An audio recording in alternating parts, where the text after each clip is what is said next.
Bonjour à vous et bienvenue pour la deuxième partie de Chouchou le petit caillou et le sanctuaire marin, une aventure illustrée par Magali Quirico et qui va nous amener du musée océanographique de Monaco jusqu'en Italie, jusqu'en Toscane. Mais nous avions quitté nos amis alors qu'ils étaient surpris par une avalanche sous-marine du Var, le fleuve de la région, près de Nice, et tandis que le petit sous-marin allait certainement s'écraser au fond de la mer. Soudain, une force inconnue les entraîna loin de ce tumulte. Le sous-marin était comme aspiré. Puis, bizarrement, ce fut le calme après la tempête. Jade, Chouchou et l'Étoile ne voyaient rien. C'est alors que Vieille Branche crut apercevoir le rostre d'un dauphin. Eh bien, vous l'avez échappé belle. Montez en surface, c'est plus sûr, et sortez de votre boîte de conserve. Je vais vous emmener, moi, à Port-Cros. Mais comment sais-tu que nous allons aux îles d'Or? Demanda Jade. Dans le monde du silence, tout se sait, ma belle. Les ondes, les ondes. Allez, accrochez-vous à ma nageoire dorsale et en route. Laissant derrière lui le canyon sous-marin du Var, il chevaucha les vagues, faisant rire aux éclats toute la bande. Poulpes sortis de leurs rochers protecteurs, cigales et concombres de mer, dorades, girelles et même poissons thermomètres les virent passer avec amusement le long du massif de l'Estérel, dont les roches rouges brillaient sous la lune.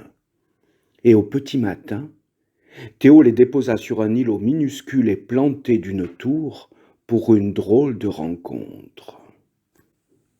Deux petites pierres, l'une bleue, l'autre rose, étaient postées au pied de ce phare sans lumière. Et tandis que nos amis approchaient, « Je te dis que c'est une émeraude. Jamais de la vie c'est une pierre de jade. J'en mettrai mes minéraux à couper, » répondit la belle porphyre bleue. « Oui, tu as raison, » lui dit Jade, parvenue à sa hauteur. « Ça commence bien, tiens. Si tu confonds une émeraude avec une pierre de jade, cela m'étonnerait que tu reconnaisses ta cousine, hein. » Bah, quelle cousine? Demanda Chouchou. Ben voilà, il faut que je vous raconte. Ça fait 25 millions d'années que j'attends le moment de la revoir. Un jour, le sol s'est brusquement dérobé sous nos pieds et nous a séparés. Elle est partie de son côté sur une île. La Corse, m'a-t-on dit. Il n'y avait rien à faire.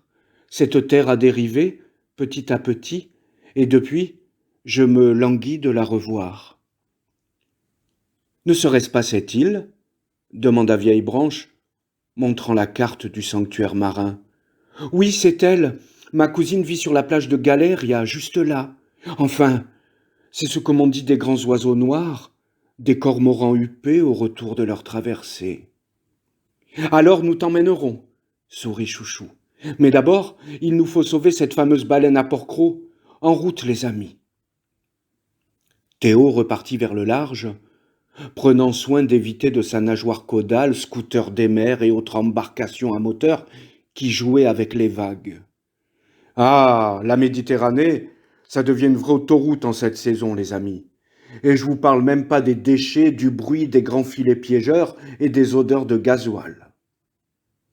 Mais plus tard, parvenu au large de Saint-Trope, le gypaète barbu lâcha l'étoile de mer, dont le rêve d'espace se réalisait enfin. Aussi, après avoir fait son baptême de l'air, elle fit un festin de quelques oursins endormis. Ah, mais on dirait que voilà mon ami, leur dit Théo. Ben, je vois rien, moi. Mais c'est normal que tu vois rien, Chouchou. Moi, j'ai un sonar dans ma tête comme tous les dauphins. Et j'arrive à voir des choses, les amis, que vous n'imaginez même pas. Et c'était ma foi vrai.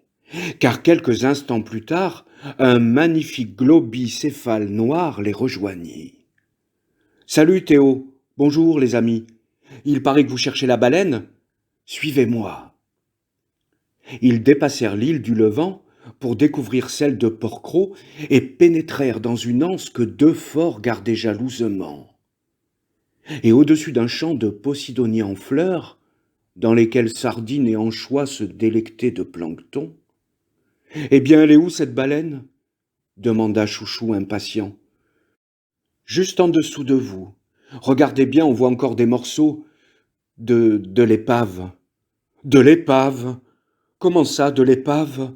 Ce n'est donc pas une vraie baleine? Mais bien sûr que non.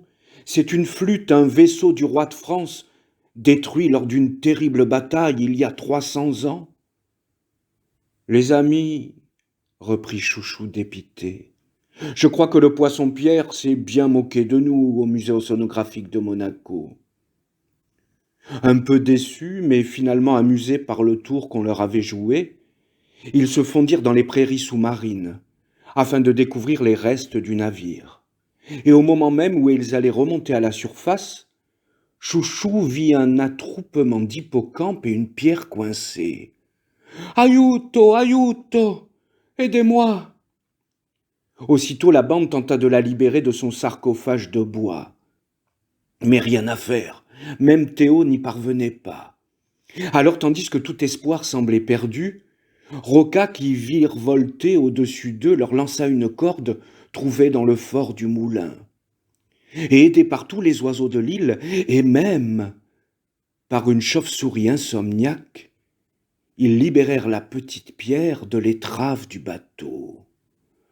Merci, les amis, grazie amici, 300 ans que j'attends la délivrance, je n'y croyais plus, moi.